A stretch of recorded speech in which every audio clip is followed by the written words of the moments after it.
What's up guys, today's Happiness79 Bro. So guys, today we be reacting to Wansee Entertainment. Let's begin. Subscribe, click the bell with the like. Let's begin. Shame, ma, you were adopted.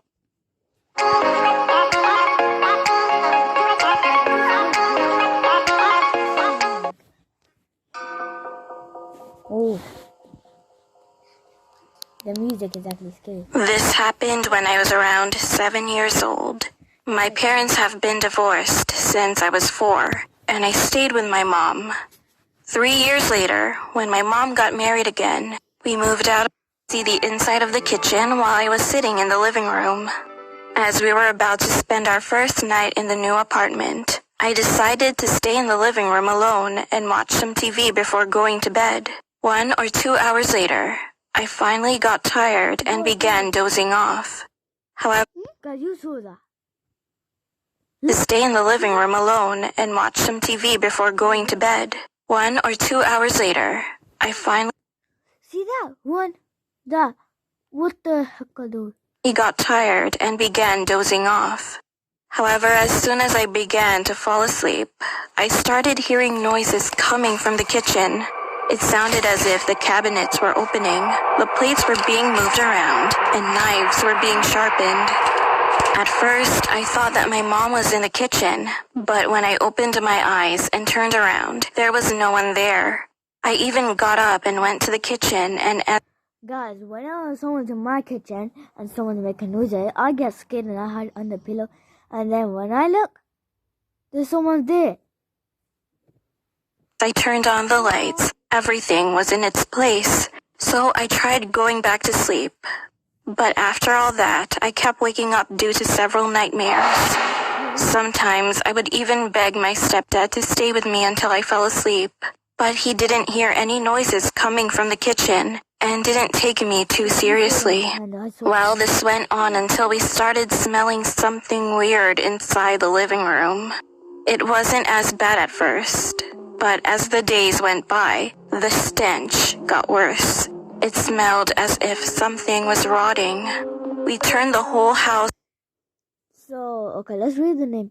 True horror story about my haunted house animated. upside down trying to find the source of it, until we realized it was coming from the wall.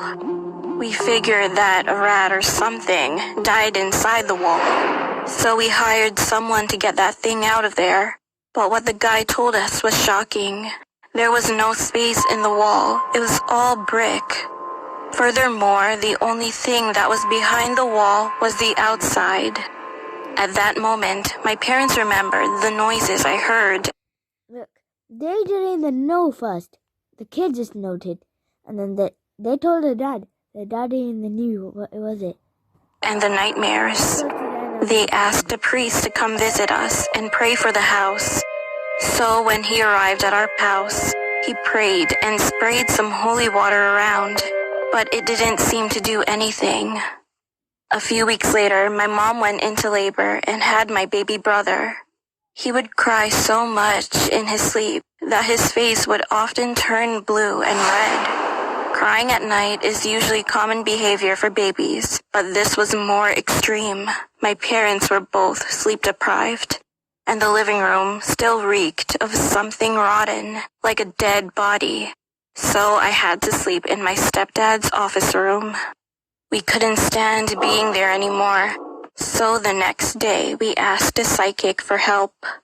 When she came into our house, she walked around with one of those aroma sticks. The smoke was grayish-white as she walked from room to room, but as soon as she entered the living room, it turned black. She then started reading some prayers and spells and told us that someone was killed in this apartment. She also said that the ghosts were feeling uncomfortable with our presence, and they especially didn't like kids. Then she pointed at me and my baby brother.